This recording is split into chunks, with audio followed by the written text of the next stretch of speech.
مسجد نبوی کا صحن تھا اور ایک شخص کونے میں بیٹھ کے دعا مانگ رہا ہے. ذرا اس کے دعا کے لفظ سنیے. اے اللہ میں تجھ سے اس لیے مانگتا ہوں کہ تو میرا اللہ جو ہے. میرے والد گرامی فرماتے تھے کہ بیٹا باپ سے کہے کہ ابا جی میں آپ سے اس لیے مانگ رہا ہوں کہ آپ میرے ابو جو ہیں, باپ کو اپنا وجود بیچ کے بھی دینا پڑا تو اس کی ڈیمانڈ پوری کرے گا. تو اس لفظ ہی ایسا کہہ دیا کہ ابو میں آپ سے اس لیے مانگ رہا ہوں کہ آپ میرے ابو جو ہیں, تو میں نے آپ سے ہی مانگنا ہے. تو بندہ کیا کہہ رہا ہے, اللہ میں تجھ سے اس لیے مانگ رہا ہوں کہ تو میرا اللہ جو ہے, تیرے علاوہ کوئی ہے بھی تو نہیں, تو ایک ہی ہے, واحد ہے, اور کوئی ہے ہی نہیں جس در پہ جاؤں, کوئی دہلیز ہی نہیں ہے جہاں جھولی پھیلاؤں, تو بے نیاز ہے اور تجھے نہ کسی نے جنم دیا اور نہ تو نے کسی کو جنم دیا. مالک میں تیرے حضور دعا کر رہا ہوں. یہ وہ دعا کر رہا تھا کہ میرے حضور نے سن لی. تو ایک صحابی کو فرمایا کہ یہ جو دعا کر رہا, اب جو مانگے گا اللہ عطا کرے گا.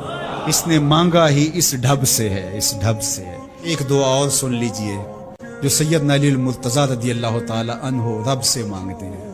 اللہ اکبر, مجھے تو آج سارا دن اس دعا نے نحال کیے رکھا.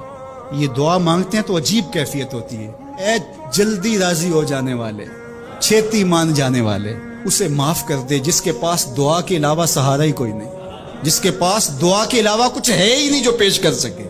التجا ہی کر سکتا ہے, ترلا ہی کر سکتا ہے, منت ہی کر سکتا ہے. منتوں اور ترلوں کے علاوہ جس کے پاس کچھ نہیں ہے, اے جلدی مان جانے والے اس کی مغفرت کر دے, اس کو بخش دے.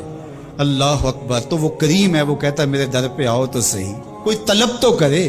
دنیا والوں سے مانگیں تو ناراض ہوتے ہیں, اللہ سے نہ مانگیں تو ناراض ہوتا ہے. اللہ کہتا ہے مجھ سے نہ مانگو گے تو پھر کس در پہ جاؤ گے. اگر تم نہیں مانگو گے تو پھر وہ بھی پرواہ نہیں کرے گا. تم مانگتے رہو گے, جھولی پھیلاتے رہو گے, وہ اپنی رحمتیں تمہارے دامن میں ڈالتا رہے گا. اس کے خزانوں میں کوئی کمی نہیں آتی.